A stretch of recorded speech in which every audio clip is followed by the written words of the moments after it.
All right, Friday forecast. We're getting ready for a blackout Saturday as Nebraska prepares to take on USC under the lights. Sean Callahan, Andy Kennedy doing our part because it is blackout day and kind of a fun deal for the fans and really going to be an electric atmosphere Saturday night. Yeah, you talk about blackouts. There haven't been many at Nebraska, especially at night on this stage, and Nebraska really looked at things that they knew, the intel they had, that this was going to be a night game, and it played out that way. USC Nebraska at night, and Huskers coming off a big win with an opportunity, Andy, to get a ranked win over an opponent now for the first time since 2016. Yeah, that Oregon game. And, you know, Matt Rule kind of referenced on Monday that he would like to make this blackout thing a yearly occurrence, and it's going to be electric on Saturday, no doubt. But before we get to Saturday, let's talk about last Saturday. What did we learn against Northwestern?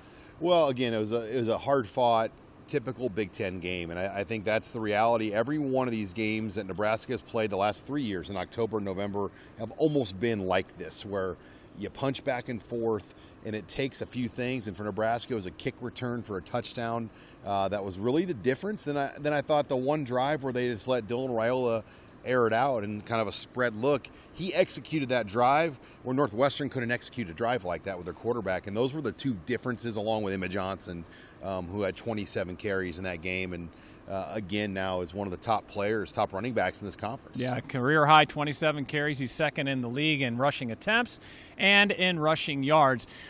Nebraska does lose an offensive lineman in Teddy Prohaska, as Matt Rule confirmed that on Monday.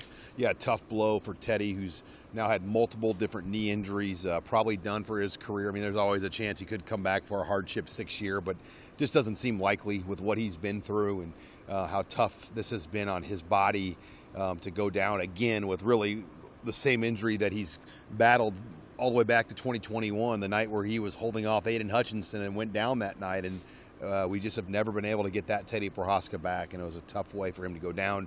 Now Turner Corcoran, another veteran who has also battled injuries, looks like he could be the guy this week, depending on Gunnar Gatula and if he can get back out there. Yeah, Gunnar Gatula battling through a knee injury. Matt Rule also referencing how well the wide receivers blocked. You don't hear that often, but that was very important to the effort Saturday. Yeah, you look at some of those runs, and Emmett Johnson doesn't do it without the extra downfield blocking. Look, Northwestern was playing a too-high safety look. Nebraska went at it hard, and they ran downhill at it. They had good formations where Emmett Johnson's going to get these 5-6 yard kind of head starts where he really got going and made guys miss. And then you had those key blocks that helped make some of those runs a few yards longer in some situations that made a difference. Matt Rule talking about bowl eligibility in terms of just getting to the 6th win. It's the earliest they've done it in terms of after getting to 5 to get to that 6. He says that does show signs of growth, but also, you know, he did make a point, which I think people have to keep in mind. The college game is moving more and more towards like the NFL game, where there's more and more parity, and Matt Rule made a mention of that on Monday. But let's fire everybody in the college game and pay him $56 million. Right. That's the wildness of college football right now. It's more like the NFL, but the emotions are different. They're politically, you have the governor of Louisiana involved in Brian Kelly's firing. And you just hear these stories about how things have gone on, and we've dealt with it here to a level.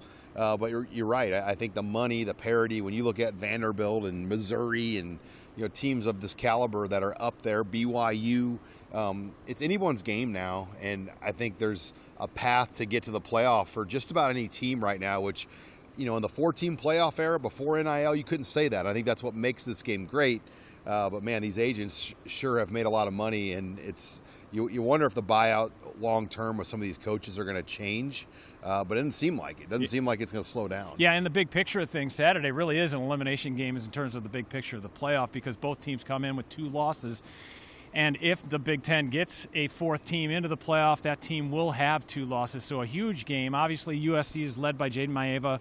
They're a great quarterback. They lead the Big Ten in passing yards per game. But they did see him last year. Totally different guy than we saw in Start 1 than we'll see on Saturday night. Yeah, he's one of the top quarterbacks in the Big Ten Conference. Averages over 10 yards per attempt.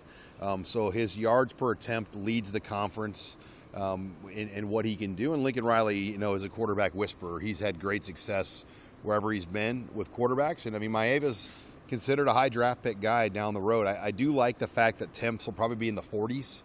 For this game, let's bring those LA boys into the chillier weather conditions Get it down to 38 for all I care. Yeah, frost warning. Because it's rare. I mean, to get the LA team into Big Ten country in November, and Nebraska's got an opportunity to get USC, who rarely plays in cold conditions. Yeah, USC's top receiver is Mekhi Lemon. He's got 48 catches, 758 receiving yards, and 6 touchdowns. But don't sleep on their rushing attack. You know, sneakily, when I looked at the stats today, and I'm like, wow, USC's the 4th-ranked rushing offense in the league. They're led by Waymond Jordan. And this team rushes it just about as well as Northwestern, even better, more than 200 yards a game. Yeah, Lincoln Riley, it almost reminds me of Chip Kelly. Always I thought of him as a passing guy, but Chip Kelly ran the ball. Lincoln Riley wants to run the ball, too. Like, that's the key. Like, he's not Mike Leach as far as airing it out. He is a true balance guy where they get it around, but they always have a good ground game, and they're so balanced that they're hard to defend. And he knows how to get the numbers and the matchups to put defenses on their heels. And lastly, special teams have been so crucial for Nebraska this year. They played a huge role in that win against Northwestern. You got to believe that a special teams play, good or bad, may decide this one Saturday.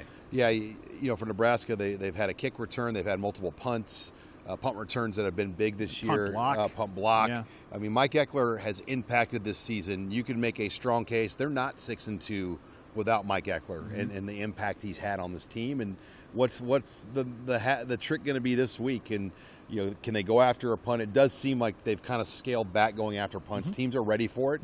But man, other stat that got my attention: they have only allowed Nebraska 1 yard of punt returns all year.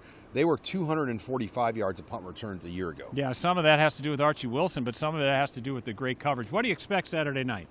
An electric atmosphere, a blackout.